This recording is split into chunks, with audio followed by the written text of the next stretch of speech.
The top floor of the Whitmore building stood silent except for the gentle hum of the air conditioning. Charles Whitmore's penthouse, with its floor-to-ceiling windows overlooking Central Park, felt different that evening. The usual coldness of the modern furnishings was replaced by an unexpected warmth, stemming from the presence of Jamila Thompson. Jamila moved through the space with familiarity, having cleaned it countless times over the past year. But tonight was different. She wasn't here as the housekeeping staff. The stack of fresh towels she'd brought up earlier sat forgotten on the marble counter.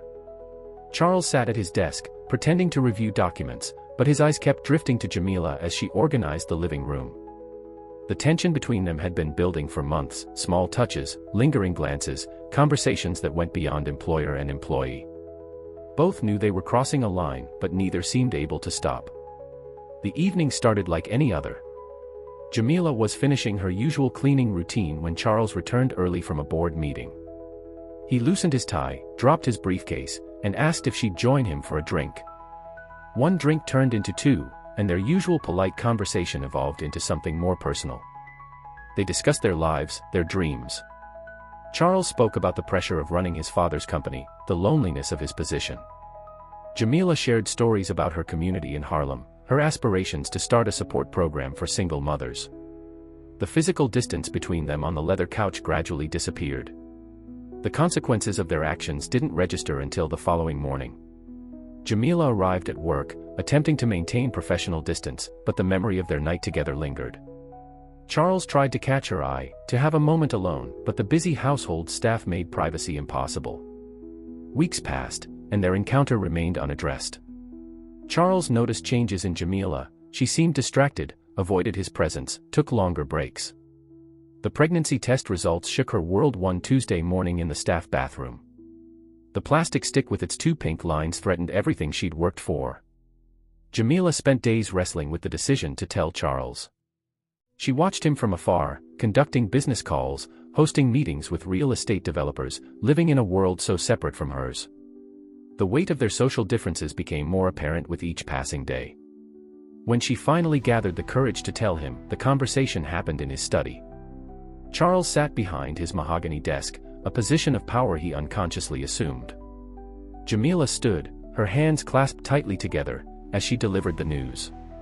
Charles's reaction cycled through shock, confusion, and concern. He spoke of practical solutions, financial support, private healthcare, discretion. But his words revealed the gulf between them. He talked about handling the situation as if it were a business transaction, while Jamila grappled with the reality of carrying their child in a world that would judge them both. The discussion escalated. Charles suggested arrangements that would keep everything quiet, protected from public scrutiny. Jamila felt the sting of shame in his proposals, though he didn't intend it. She watched his face as he outlined plans, speaking about their child as if it were a problem to solve rather than a life to nurture. The breaking point came when Charles mentioned his board of directors, his company's image, his family's reputation. Each word widened the chasm between them. Jamila stood, her decision made. She wouldn't raise their child in the shadows, treated like a secret to be managed. Without drama or accusations, Jamila walked out of the study.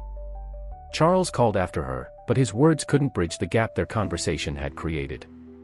She collected her belongings from the staff room, ignoring the curious glances of her co-workers. The elevator ride to the lobby felt eternal. Jamila touched her stomach, still flat but carrying a secret that would change everything. As she pushed through the revolving doors onto Fifth Avenue, she didn't look back at the towering building that had been her workplace for the past year.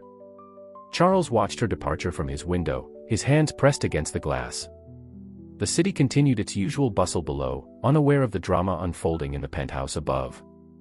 He remained there long after Jamila disappeared into the crowd, understanding that something precious had slipped through his fingers, but not yet comprehending the full magnitude of what he'd lost. 3 days passed without any word from Jamila. Charles checked his phone obsessively, called her apartment, and even drove past her building twice. On the 4th day, he received a call from Mrs. Peterson, his head of housekeeping, informing him that Jamila hadn't shown up for work all week and wasn't responding to calls. Charles sat in his office, staring at the space where Jamila usually dusted his awards and arranged fresh flowers. The cleaning service sent a replacement, but everything felt wrong. Files remained untouched on his desk as he made call after call, trying to locate her. He contacted hospitals first, then police stations. Each negative response increased his anxiety. The police officer who took his missing person report seemed disinterested, noting that adults had the right to disappear if they chose to. Charles's status as her employer, rather than family member, limited the information he could receive. During sleepless nights, memories of their time together haunted him. He recalled conversations about her neighborhood, her friends, her favorite places. Each memory became a potential clue. During the day, he sent his security team to check these locations, but they returned empty-handed. Meanwhile, Jamila was fighting her own battles across town. She'd moved in with her cousin in the Bronx, taking only what she could carry in one suitcase. The pregnancy made her morning shifts at the diner difficult. She rushed to the bathroom between serving customers, trying to hide her morning sickness. Her new life was a stark contrast to the luxury she'd left behind. The diner's fluorescent lights highlighted the dark circles under her eyes. Regular customers noticed her fatigue but assumed it was from working double shifts. Nobody knew about the baby growing inside her, or about the father who lived in a penthouse overlooking Central Park. Charles hired private investigators, but their reports led nowhere. Jamila had withdrawn her last paycheck in cash. Her phone was disconnected. Her former apartment was already rented to someone else. It was as if she'd vanished into thin air. The guilt ate at him constantly. During board meetings, his mind wandered to their last conversation. He replayed his words, recognizing how they must have sounded to her. His attempts to solve everything with money and discretion now seemed shallow and insensitive. Depression set in. Charles stopped attending social events. His sister noticed his change in behavior during their weekly dinners, but he couldn't explain. How could he tell his family that he'd fallen in love with his housekeeper, gotten her pregnant, and lost them both? Jamila's days blurred together. Work, sleep, doctor's appointments at free clinics where nobody asked questions. She heard whispers about people looking for her, men in suits asking questions in her old neighborhood. She moved again, this time to a smaller apartment in a different part of the city. The pregnancy progressed. Her uniform at the diner grew tight. The manager, a kind woman named Rosa, noticed but didn't pry. Instead, she assigned Jamila easier shifts and slipped her extra food at the end of the day. Still, making ends meet became increasingly difficult. Charles threw himself into work, developing new properties across the city. Each project took him into different neighborhoods, and he found himself scanning crowds, hoping to catch a glimpse of her. He donated to local clinics and community centers, wondering if she might seek help there. His search became more desperate as weeks turned into months. He visited her old church, spoke to former neighbors, and even hired a woman who claimed to be psychic. Each dead end intensified his regret. The more time passed, the more he understood what he'd lost. Back in the Bronx, Jamila watched her belly grow, talking to the baby when she was alone.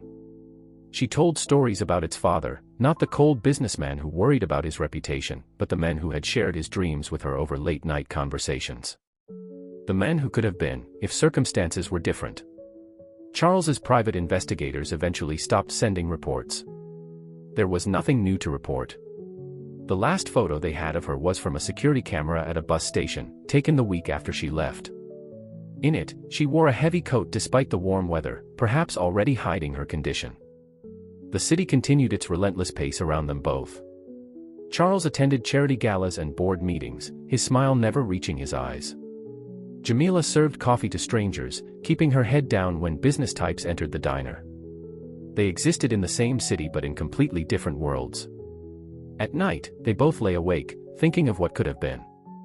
Charles imagined a different reaction to her news, one where he'd chosen love over appearance. Jamila imagined a world where their differences didn't matter, where their child could exist without shame or secrecy. The summer faded into autumn. Leaves in Central Park turned golden, visible from Charles's window where he still sometimes stood, remembering. In the Bronx, Jamila watched the same leaves fall from a cracked window in her apartment, one hand resting on her growing belly, the other holding a worn photograph she couldn't bring herself to throw away. 8 years had passed since Jamila's disappearance. Charles maintained his routine of visiting children's homes and community centers across New York, a habit born from his search that evolved into genuine community involvement. Today's visit brought him to Hope's Haven, a shelter in Brooklyn. The building needed repairs, water stains marked the ceiling, and the paint peeled in corners. Children played in the common room, their laughter a stark contrast to the worn surroundings. Charles walked through with the director, discussing funding needs, when a small commotion caught his attention. A boy, around 7 or 8, darted past them chasing a tennis ball. As he bent to retrieve it, something glinted at his neck. Charles froze. The necklace was distinctive, a simple silver chain with a small elephant pendant. He'd given that necklace to Jamila on her birthday, months before everything fell apart. "That's Malik," the director said, noticing Charles's sudden interest.